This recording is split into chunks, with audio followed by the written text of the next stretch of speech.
Animais sendo mortos de maneira misteriosa, mutilados por seres extraterrestres.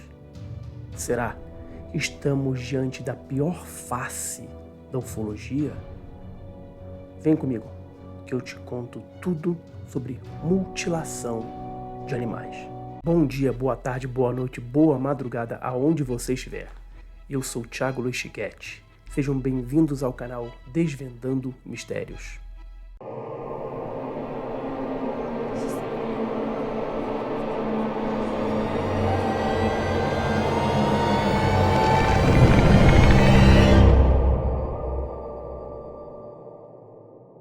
Neste documentário de Linda Moulton Howe, chamado The Strange Harvest, você vai ver como foi tratado o fenômeno da mutilação de gado.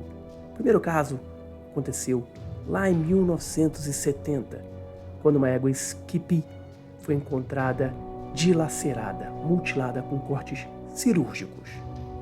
Naquela mesma noite, vários objetos voadores não identificados foram vistos nos céus do Texas. De lá para cá, milhares de casos de animais mutilados de forma desconhecida e inexplicável. Esse documentário, antigo, mas que virou um blockbuster, vai trazer para vocês informações que, se você não conhece, vai conhecer agora. E se já conhece, vai ficar com cada vez mais dúvida, inquietante. Será que seres extraterrestres estariam mutilando animais? E por quê? Qual o objetivo? Vem comigo nesse documentário histórico, The Strange Harvest. Mas antes de começarmos, não se esqueça de se inscrever no canal. Marque também o lembrete, que é aquele sininho, para sempre que tiver um vídeo novo, você ser avisado. Deixe também o seu like nos mais de 400 vídeos do canal. E também o seu comentário. Quero saber o que você acha desse vídeo e de todos os outros. The program you are about to see concerns the mysterious deaths and mutilations of animals in the United States and other parts of the world. Due to the graphic nature of some scenes, parental guidance for children is advised.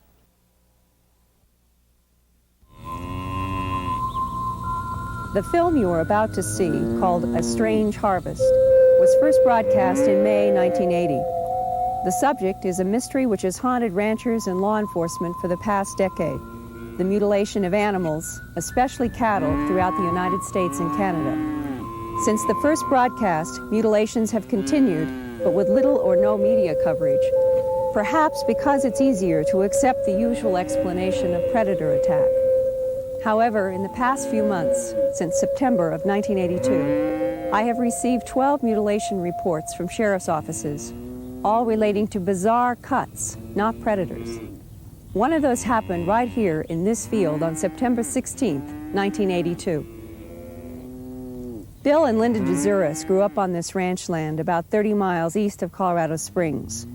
Raising cattle has been their life, and neither had seen anything like the dead cow they found that September day. About noon, we went out to check the cows. We had some cows that were about to calve, and everything was okay. And so we went back to the house, had lunch.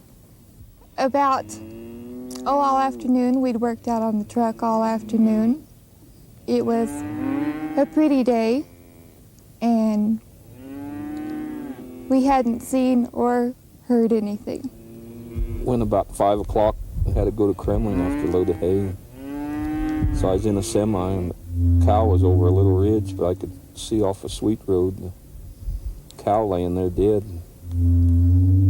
I got the pate and I called my wife and told her to go check on it. Half of the udders were gone. You could see into the stomach cavity.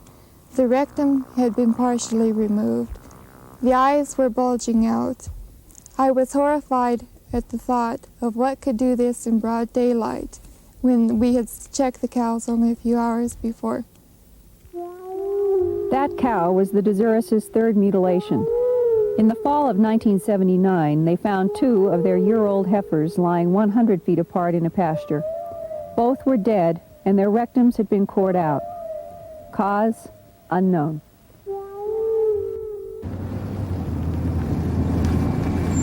One deputy sheriff in Wyoming is so frustrated with the mutilation mystery that he has gotten his local crime lab's cooperation to investigate mutilations as they would human murders.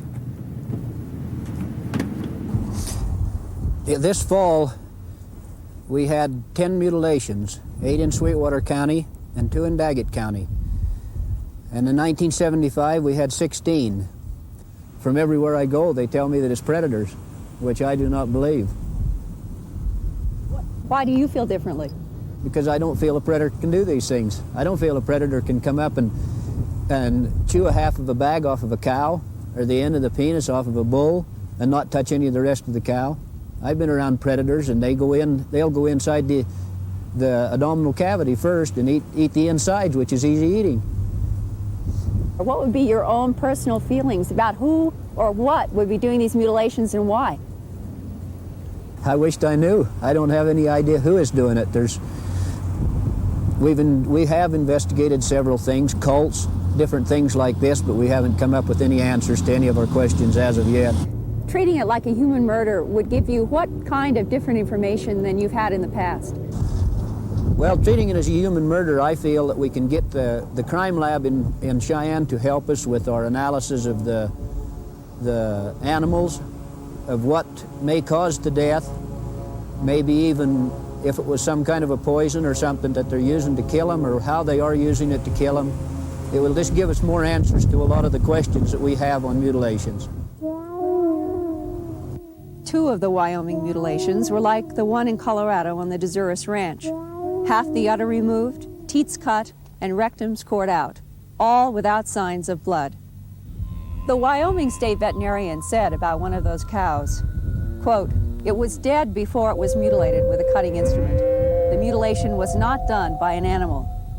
And in a Carpenter, Wyoming case, the veterinarian wrote in his necropsy report, "Right front and rear mammary glands missing, left front and rear teats missing, vulvular area missing approximately 5 inches into pelvis, leaving rectum intact, hole in center of skull, approximately 2 millimeters in diameter, on the surface of the skull, and 1 millimeter in diameter on the inside of the skull. No evidence of gunshot. Cause of death, possible injection of material into brain with unknown object. Lab analysis found nothing. Who or what is killing and mutilating these animals, and why?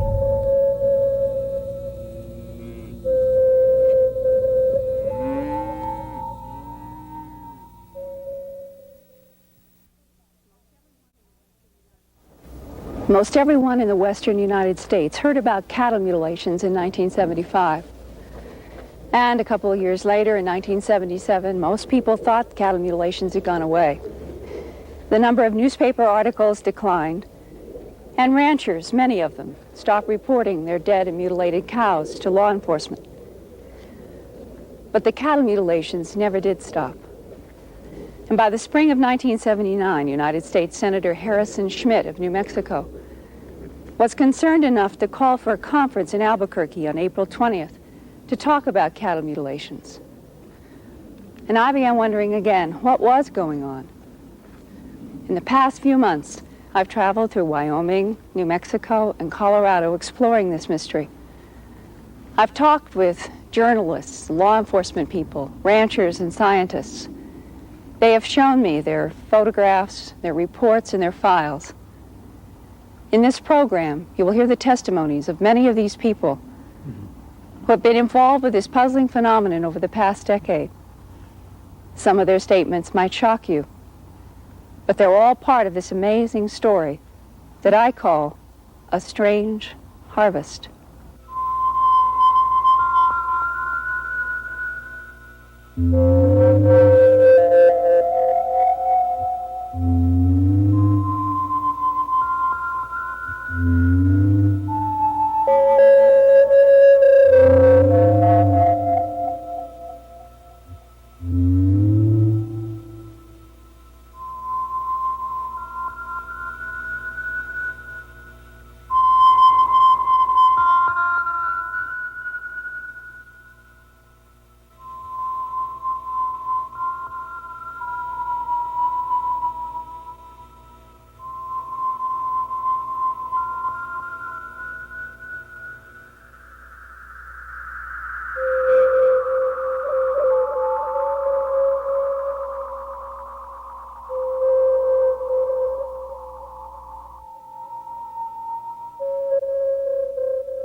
In September 1967, on the King Ranch in the San Luis Valley of Colorado, an Appaloosa mare called Snippy was found dead and stripped of flesh from the neck up.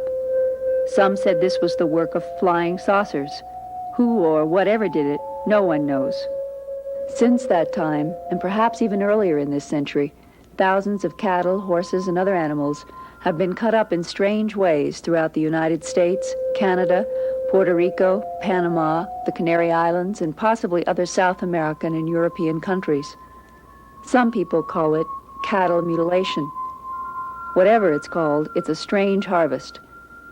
Parts missing are usually an ear, an eye, the tongue, the lower jaw is stripped of all flesh, the sexual organs are cut out, the rectum is cored out, and in some cases, the blood is gone. Adding to the mystery is lack of tracks or other evidence. Mutilated cattle have been found on wet sand or rain-soaked ground with no tracks around them, not even their own. And the mutilations continue. Between May 1979 and January 1980, over 30 cattle in Canada had reportedly suffered this strange fate. Iowa had 8 reported mutilations in the last months of 1979. Other states that had reported mutilations in 1979 were Colorado, Wyoming, New Mexico, Arkansas, Kansas and Nebraska, and Texas.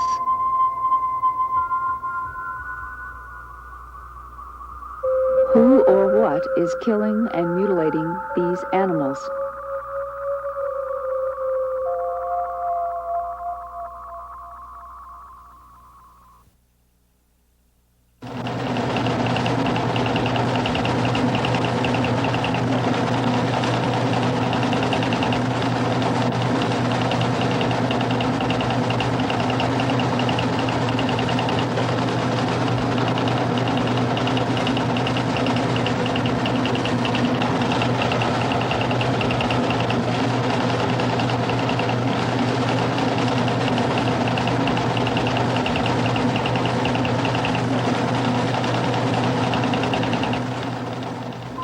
Could it be cults, predators, helicopters, UFOs, deranged individuals, secret government project? Is any of these the answer? Are all of these part of the answer? Some ranchers believe that whoever's doing the mutilating must be using some kind of aircraft.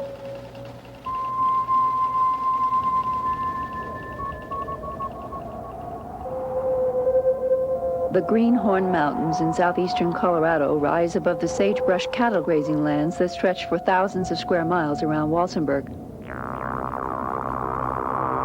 Here in July of 1979, rancher C.E. Potts found one of his prize bulls dead and mutilated. We were passing down this road, and there's a thunderstorm coming up behind us, and we was rushing down, but I smelt this animal as it went by. So we come back to check on it and found it had been mutilated. And we examined it, and its sexual organs was all taken out and everything, and one of its eyes was taken out, and its eyelashes was taken out. What about the idea that it's predators? Well, there wasn't no predators. There's not a predator bothered it since it's been dead, even. Couldn't have been killed by a predator because all the surgical work was done by expert. I really didn't think there's anything to it till it come home to me. Now I know there's bound to have been mutilated because anybody that can see good could see it was. The strange thing about it is that we have never found any blood on them.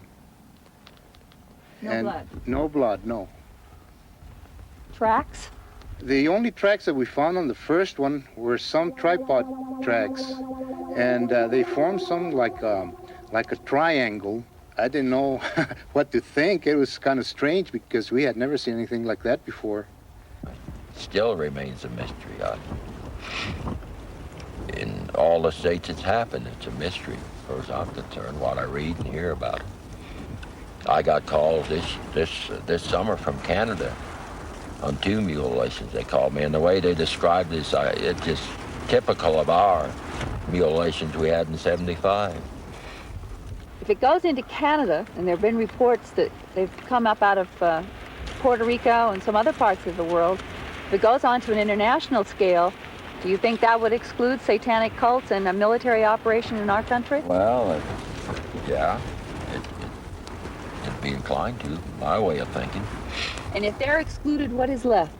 Well, I don't know. I don't know that either.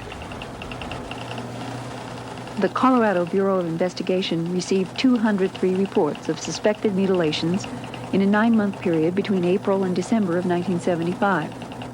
Colorado State University's diagnostic laboratory received 35 carcasses.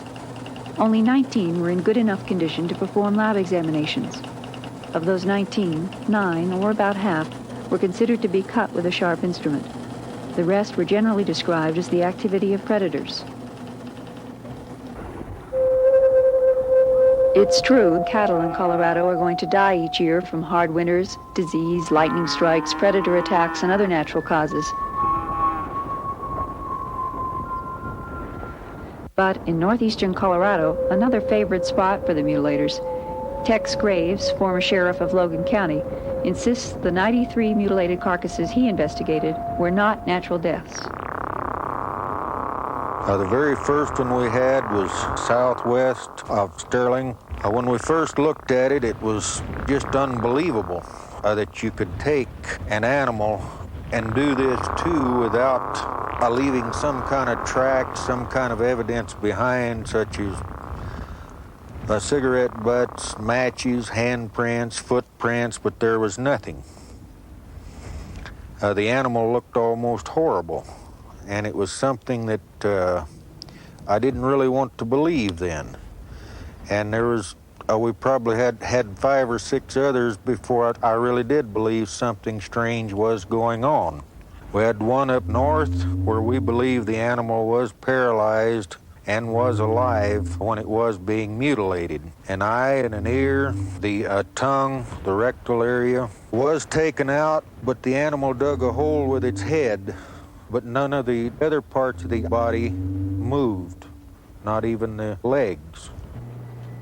What force could hold down a 900-pound steer while its ear, tongue, rectum, and sex organs were removed? I asked Dr. Albert McChesney, pathologist and coordinator of the Diagnostic Laboratory at Colorado State University in Fort Collins, Colorado.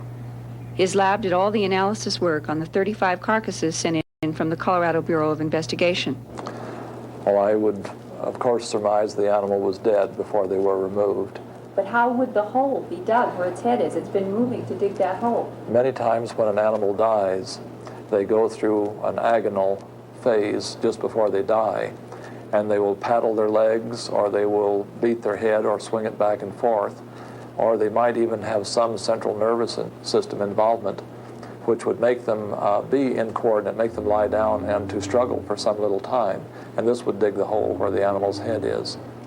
Now, I'm not trying to discredit the fact that there can be mutilations, but I just want to show that there is a very good chance that something else could have caused it. Here is the very first cow that Sheriff Tex Graves in Sterling ever went out on. Would a natural predator ever strip a jaw clean like this one? I cannot tell you whether this would be from a sharp instrument or from scavenging. Many times when an animal dies again, the pressure will cause their tongue to extend, and this will allow animals to start eating on the front end of the animal. And if so, this cleaning of the jaw and the cheek muscles would be just a natural extension of that entry into the body tissues. But doesn't that look like a nice clean curve of a cut around there in that lower jaw? It does. It looks quite clean. But once again, we have to have all of our facts together before we can draw a conclusion. If I could see whether hair was cut or if there were deeper incisions, perhaps I could tell you specifically. But to look at one like this, I would say it's within the realms of either a scavenging or a sharp knife mutilation. It could be either way. One other place in 1976 north of town on a very hard pasture, almost like hard brick.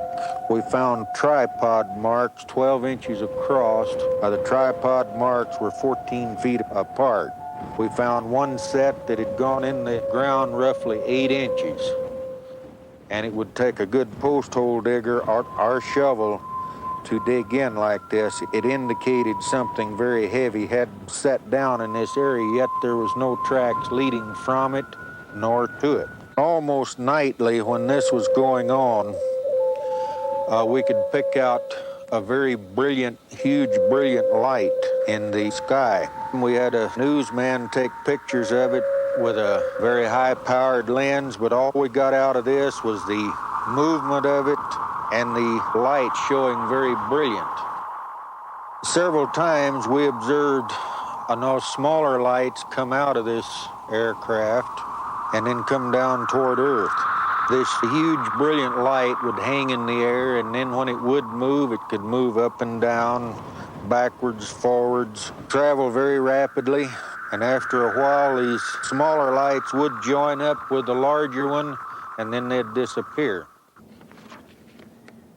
Another law enforcement officer who saw strange lights back in 1975 and 76 is Bill Waugh. Bill was the undersheriff in Elbert County for 8 years, working with Sheriff George Yarnell. He retired in 1979. Posseman and I was sitting out there one night. The sheriff was up in a plane, and I happened to look in the rearview mirror, and I saw this orange ball of light come up from the ground. So I nudged the deputy or the posseman with me. We jumped out of a car, and this light came at us. It was up then, up off the ground, flying higher than the car. And they get up just about to the car, and they make a complete 90-degree right-angle turn. And in the cockpit, I could see 3 little lights, a red one and what looked like a white one, and either a green or a blue. One man looked out of his window at night just before he went to bed, and a horse was standing out there. He got up the next morning, sat down to breakfast, and happened to glance out, and the horse had been mutilated. Right there. It was in the summertime. They had They had a house and 2 trailers where people lived in, and they all had their windows open. They had dogs around the place. No one heard any dogs barking. No one heard a thing. And that was right up by the house.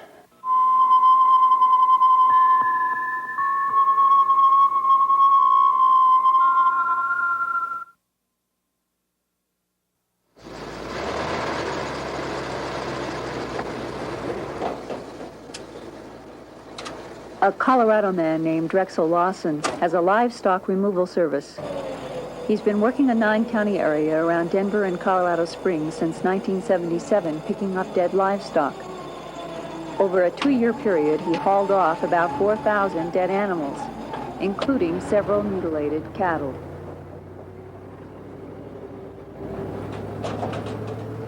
My first mutilated pickup was in 77. It was in the late afternoon, late evening, and frankly scared the hell out of me because I wasn't used to seeing things like that. The thing that I think has scared me and astounded me so much was when livestock die, they normally will lay and thrash in the grass or in the dirt. This cow looked like she'd just been actually just picked up or turned over, and none of the grass or the dirt, anything around her was disturbed or destroyed in any way from her dying.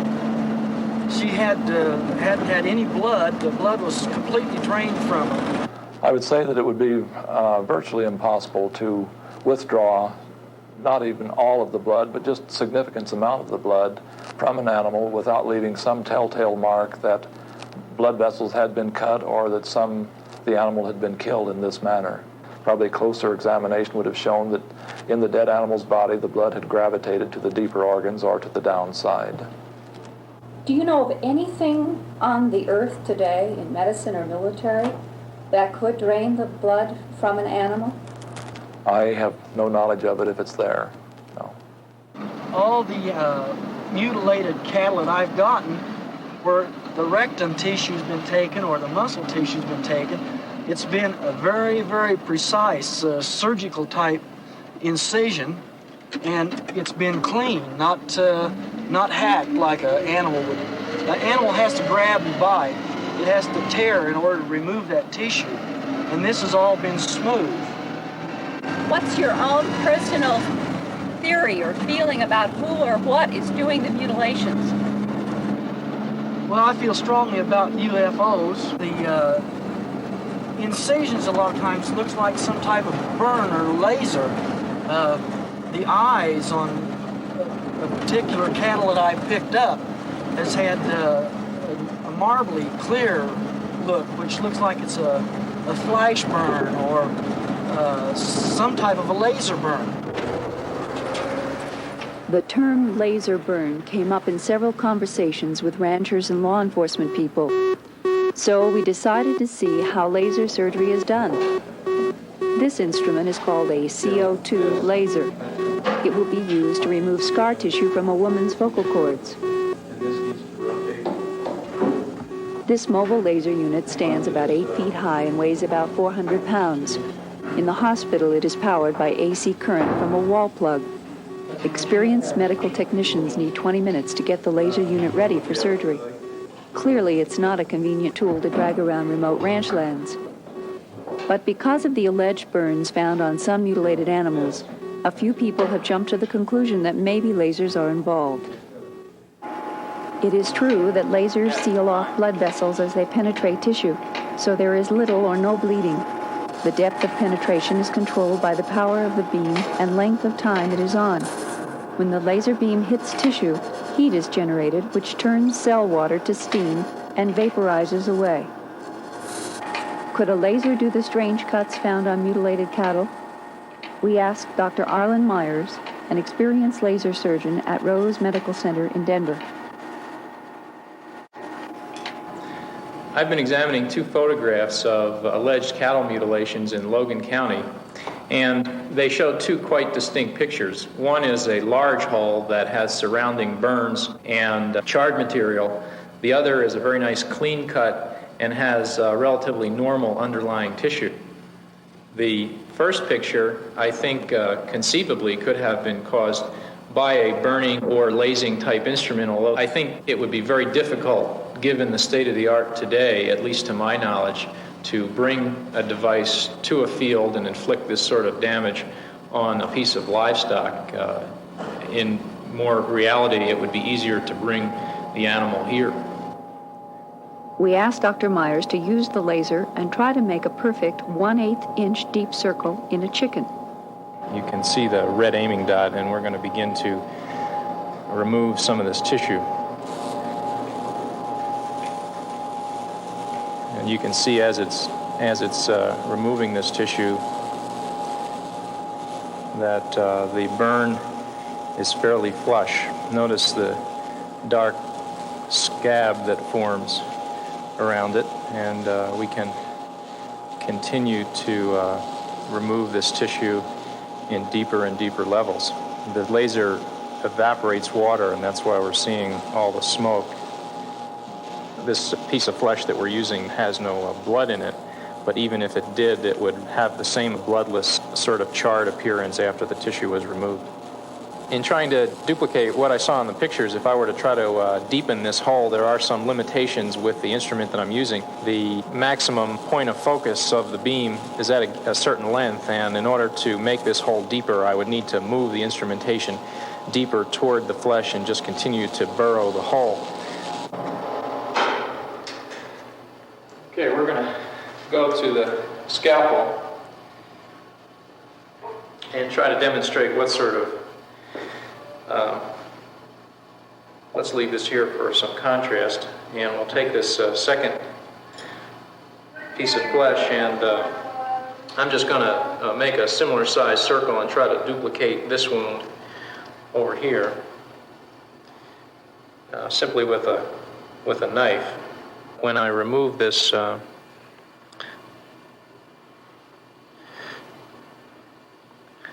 piece of skin, that there's, in contrast to the laser, no surrounding scab or blackness.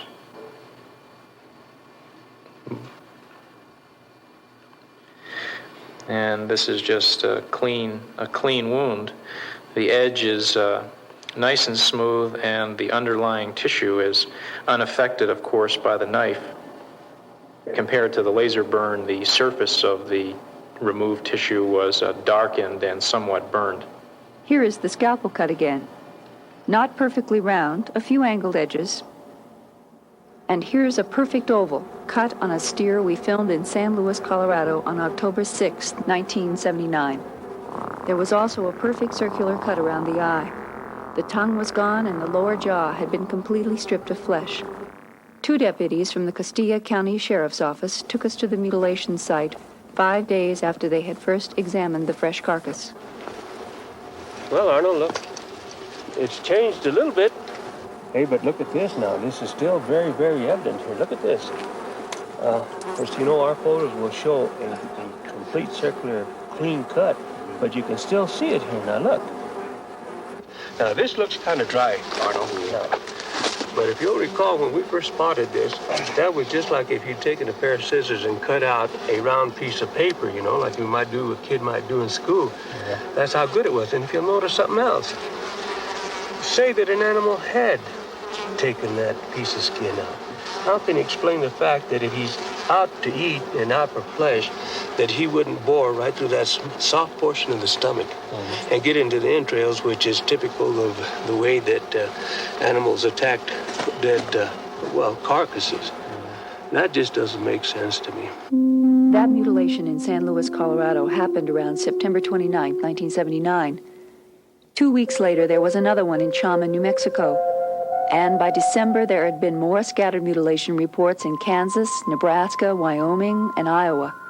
And the number of mutilations being investigated by the Royal Canadian Mounted Police had climbed above 30.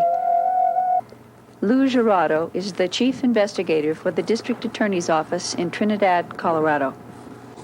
It's not difficult to tell a predator kill. I mean, a coyote or a bobcat or a lion, of course, will grab and tear. It wasn't that way with any of the mutilations I covered, and the first 2 were amazing. The others had been completely removed with a very clean, apparently a surgical cut. No blood were around the wounds, no blood were around either of the animals, no tracks. Checking the area where the 2 cows were laying, they were underneath some tall oak. We checked the upper branches just in case we had heard of the mutilations in other parts of the country, where the possibility of the animals being dropped, removed from where they were killed and dropped in the area where they were being found. There were no broken branches, no tracks of any kind, human or otherwise, led to or from the animals. The sheriff stayed away from it after he saw what he did see, and there was no explanation of what had happened to the animals. According to the rancher, the night before they had been seen in good health. Nothing was wrong with them. The next day they showed up dead and mutilated. Another interesting fact, a few days after, we received a report from a woman who lived in the area of a real dark-colored helicopter with a sling attached underneath, flying near the area where the mutilations had taken place, where the bodies of the carcasses of the animals were found. And that's not the only time a helicopter had been reported prior to or immediately after the mutilation. There seemed to be in the area, one time or another. None of these choppers had been identified, no identifying marks. All the reports come in that the choppers were silent. And I've never heard of a silent helicopter. They were always making some type of noise. But these reports were that there was no noise.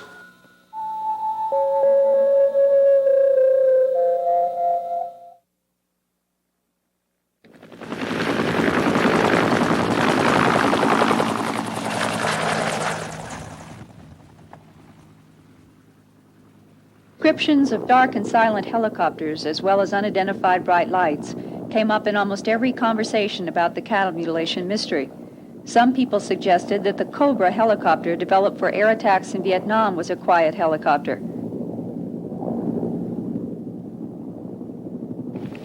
We went to Fort Carson, an Army base in Colorado, to film a Cobra in operation.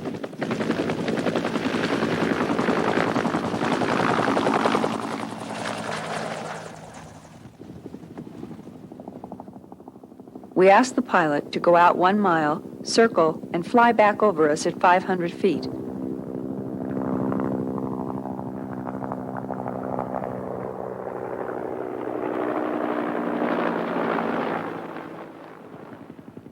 The Cobra was definitely dark, but never silent, especially on takeoffs and landings.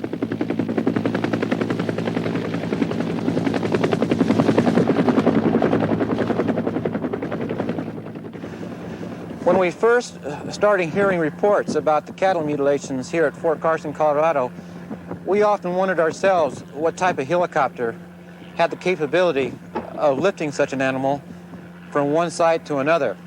There's not too many helicopters in the local area that had that capability that I've seen around here. There certainly are not any here at Fort Carson except for the much larger helicopters. And because of the noise that would generate from these helicopters, no animal is going to sit still to allow these helicopters to get within any close proximity of them as they make their approach or land to the area. Is there such thing as a silent helicopter? No, not of a completely silent helicopter, no. The helicopter will always make some sort of noise that will scare an animal away that is not used to that type of noise. From the reports that we've read and heard on news and newspapers, it would require somebody of great ability to perform these acts than anybody that I know of in this particular area. Certainly not the military. If I had to choose between aliens of some sort coming down and doing these things to the animals and lifting the animals as compared to having a helicopter of our size or smaller helicopters doing these things, I would probably be more apt to choose the alien aspect of the cattle problems than in the military or any other type of small helicopter.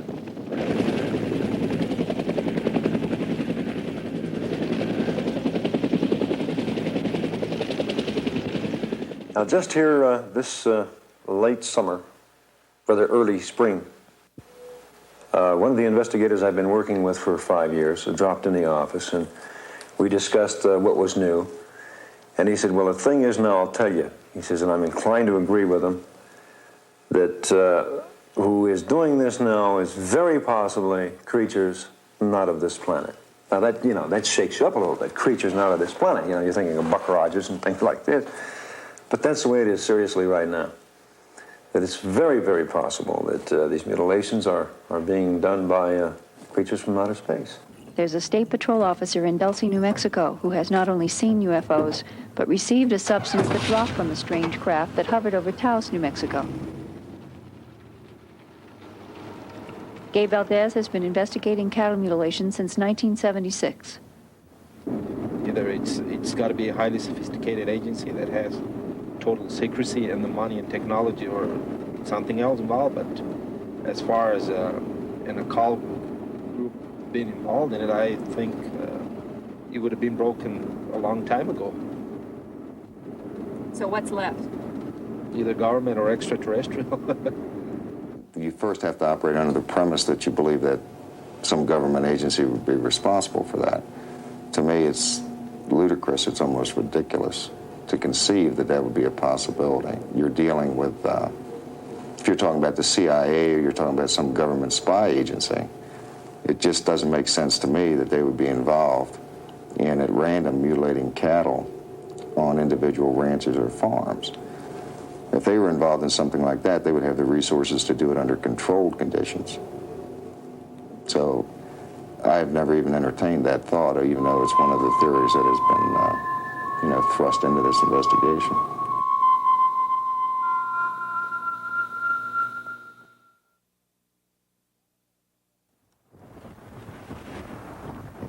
Northwest of Laramie, Wyoming, lives a rancher-farmer named Pat McGuire. His father and grandfather were Wyoming ranchers. He settled down here in 1972 with his wife and 8 children. In September 1976, on a ridge about 2 miles from his trailer house, Mr. McGuire, his brother, and his cousin, Mark Murphy, found 2 mutilated cows. the following hypnosis session with Dr. Leo Sprinkle, Director of Counseling and Testing at the University of Wyoming in Laramie, is Pat McGuire's effort to recall more details about an extraordinary incident that happened to him at the time of the mutilations. Dr. Sprinkle is one of the world's leading authorities in cases involving UFOs and human abductions. He has personally worked with 47 people since 1967. Pat McGuire was his 28th case and the first concerning cattle mutilations. Whenever you're ready, just go right ahead. You can talk and describe your experiences.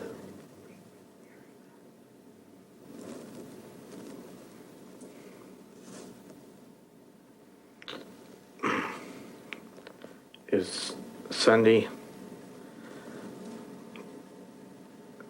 It was me and Marks was driving around checking the cows.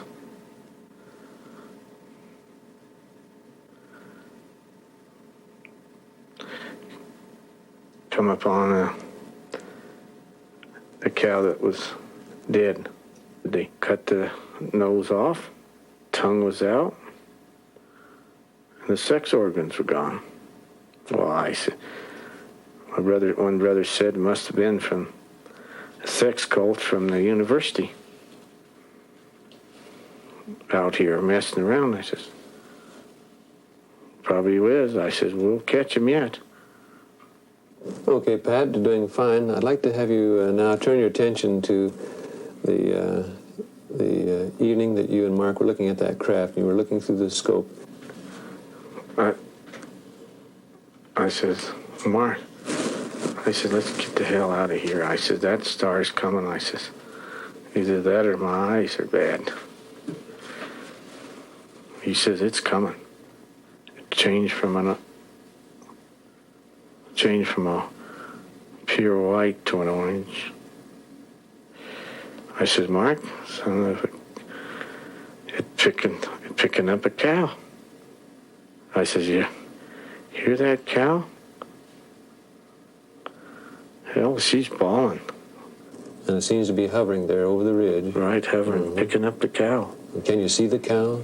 No. But you can hear the cow? Right, terrible. Terrible, bawling? It's terrible. Worse than I ever heard a cow. Mm-hmm. And I've heard a few. Mm-hmm. Okay, then what happened? happened? All of a sudden, like they threw a valve or a switch. Everything stopped. The craft is still there. Cows wasn't no ball. No sound from the cattle? No, it was like if you threw a switch. It was weird. Back of my neck, hair on the back of my neck was straight up. The next day, you said you drove over there? Right. Mm-hmm. What do you find when you drive over? Oh, we didn't go over there till 10 o'clock in the morning. Mm-hmm. We waited till it was damn good daylight. Mm-hmm. Well, we weren't taking a chance. Yeah. Mm-hmm. We went and looked all over, along the side of the hill. All we found was there was another cow in 2 miles, just a lone calf, bawling for its mom. I said they took her. We never found her. Never did find her. I've drawn a picture of the spacecraft what I seen that night, and the ridge was 300 feet, and the tip stuck above the ridge, and that'd give you a size of a football field. And as it proceeded from the down from the sky, it was a pure white with, of course, the flashing red and yellow and blue lights. And then it turned to a fluorescent orange, the whole ship did. And it stays this color, and of course it'll glow the whole area up right around where the cow was. The area was deep red, and that's where you could hear that cow beller.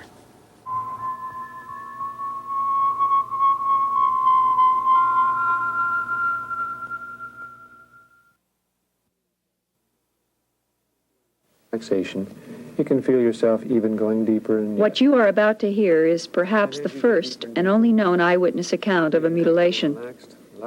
Because Dr. Leo Sprinkle is recognized as one of the world's leading authorities on cases involving UFOs and human abduction, he was contacted by the Aerial Phenomenon Research Organization in Tucson, Arizona, to do hypnosis work with this woman. Her name is Judy Doherty. On a clear moonlit night in May 1973, Judy was driving back from a bingo game in Houston, Texas. She and her mother, daughter Cindy, and brother and sister-in-law watched a strange, bright light hover in the sky. After that night, she suffered terrible headaches and anxiety. In 1978, she underwent one hypnosis session which brought out part of her unusual experience, but not all of it. She also had several psychiatric and personality evaluations, all with results in the normal human behavior range. This second hypnosis session with Dr. Sprinkle occurred on March 13th, 1980. Now you're standing outside your car. Now you're looking up. You can describe your impressions. What are your impressions? It's like a spotlight that's shining down on the back of my car. And it's like it has substance to it. I can see an animal being taken up in this. I can see it squirming and trying to get free. And it's like it's being sucked up. It's taken into some sort of chamber. It's a little round, tiny room. And I get nauseated at watching how they excise parts. It's done very quickly, but the calf doesn't die immediately.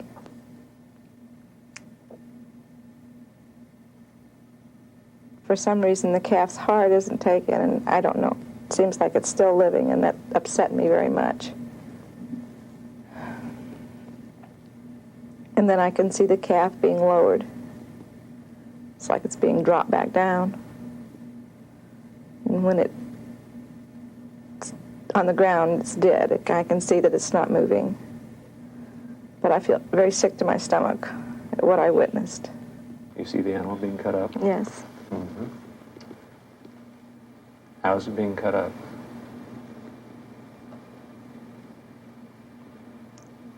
Dissected. Mm-hmm.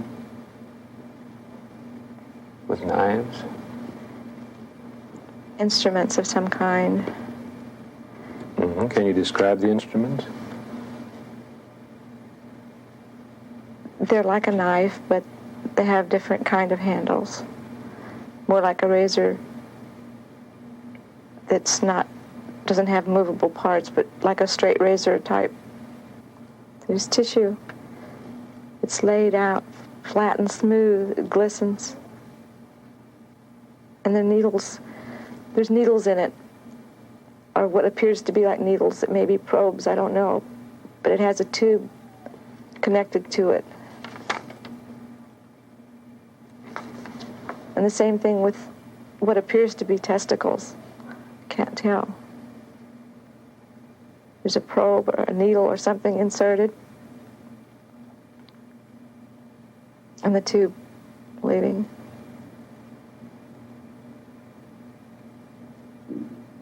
The same with the eye. Is anybody else around you? I feel the presence of other things, but I don't know what they are. I can't see them. Mm-hmm. You feel you're standing by the side of the road, by your car now, or are you standing someplace else now? I feel in two places at once. Mm-hmm. Okay, describe how you feel. I feel like that I was able to see what was going on in the craft, but I was also standing beside the road. Mm-hmm. Okay, just let yourself focus on what is happening inside the craft. Be aware of who is around you. It's okay. be able to describe who is standing around you.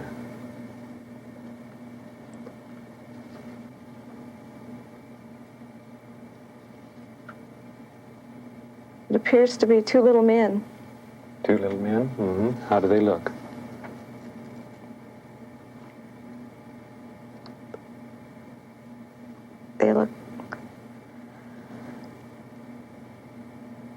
Their hands look funny. They have long claw nails, like. They have very large eyes. They're very hypnotic. Like, they're so big that, and they don't blink. Their eyes do not blink. It's almost like, I guess, a snake. They were very snappy about their movements, and they knew exactly what they were doing, and I felt a little better because for some reason, they projected that it was necessary this be done, that, you know, it was for our betterment, for the betterment of mankind that this was done, that they were more or less watching out for us. So you felt better when you had that Yes. impression of not only precision, but also a benevolent or a kind attitude Right. toward people? Mm-hmm. I can't say that they were kind. But concerned? I can't even say that they were concerned. Mm-hmm. They were just like doing a job that evidently it affects them too. And it has to do with somehow nuclear waste or testing, or they've been here for quite some time, and they test the soil as well as our water, as well as our animal life, our vegetation.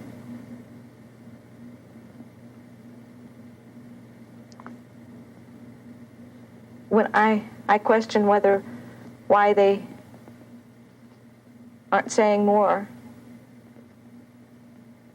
and why they can't stop it if they're so knowledgeable. Mm-hmm. And they get angry. I don't know. I don't understand that. Mm-hmm. You don't know why they get angry? I don't know why they get angry, and I don't know why if they can't stop it if they're so knowledgeable. At one point in the hypnosis session, Judy doesn't understand why she can see her daughter Cindy in the car 1 minute and gone the next. Breathing deeply and easily, let yourself relax. You can be aware of yourself standing by the side of the car. You can be aware of yourself standing in the craft. And now let yourself be aware of where Cindy is.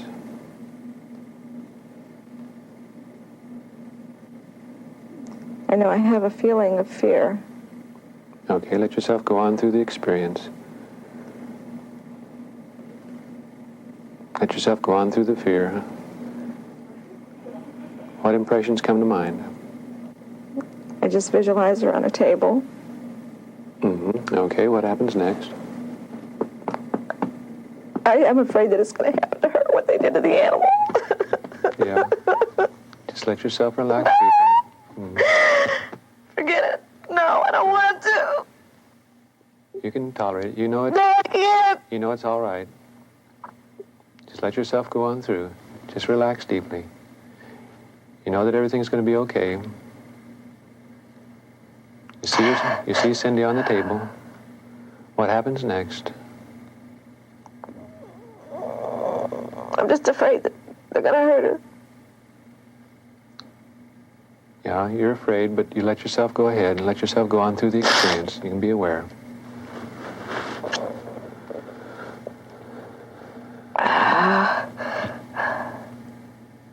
Just let yourself relax deeply. You can be aware of what happens next.